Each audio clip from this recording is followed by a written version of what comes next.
Hey everyone, it's Eddie from ImpelPro. Let's talk about our pre and post inspections in our engine room.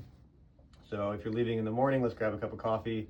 If you're coming back before you open a cocktail, let's talk about what we can do to make sure our system's ready for when we leave, and also to give ourselves enough time to have a mechanic or deal with an issue before the rest of your boat crew leaves. So let's start with fuel. We have racors that are mounted in the front bulkhead.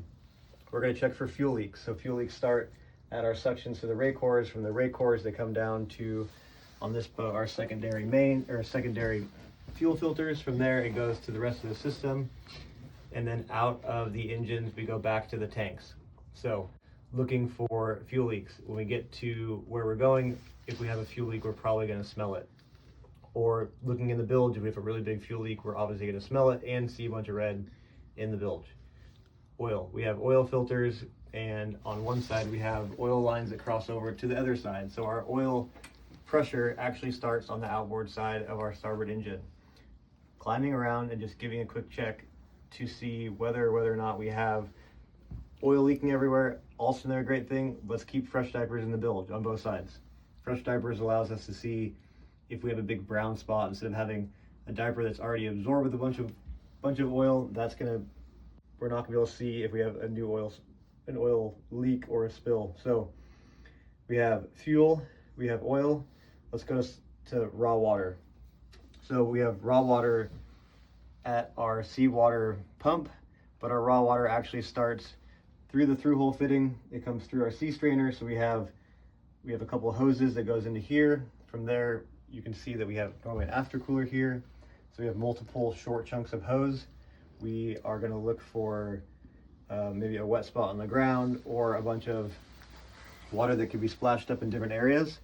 And then always think this way too, that if you see water from somewhere, to look up. So gravity is going to bring all that water down. So we want to find this highest spot of where our water is coming from. So we might think that it's coming out of here, out of this faceplate where the impeller goes, but it can very easily be coming where this V-band clamp is above and have a bad O-ring. So with that, we want to make sure that we locate the source and we give ourselves enough time when we do our post inspection to allow time between our post and our pre to get these things done and not have to worry about it last second, instead of just doing a pre-inspection right before we go with everyone else. So we have now covered our seawater, oil, fuel. Let's just talk about smells in general. So on startups, we're gonna have or if we have an exhaust leak, we're gonna have a pretty nose heavy smell. If we're doing a post inspection and we come down here, open the engine room door, and we're like, whoa, we could either have exhaust, we could have fuel. Also coolant. Coolant is very in your nose when you have enough of it and it's warm. So with that too, let's move on to our coolant side. We have limited spots where coolant comes and goes. It's a lot less than our raw water or salt water. So if we look on this side of the engine, we have coolant in and out. It makes a short loop through our titanium cooler on the front and then goes throughout the engine. Another reason to have fresh absorbents in the bilge. Even if they don't absorb coolant, we're going to see coolant spots. Cat does a great job of giving you a bright color.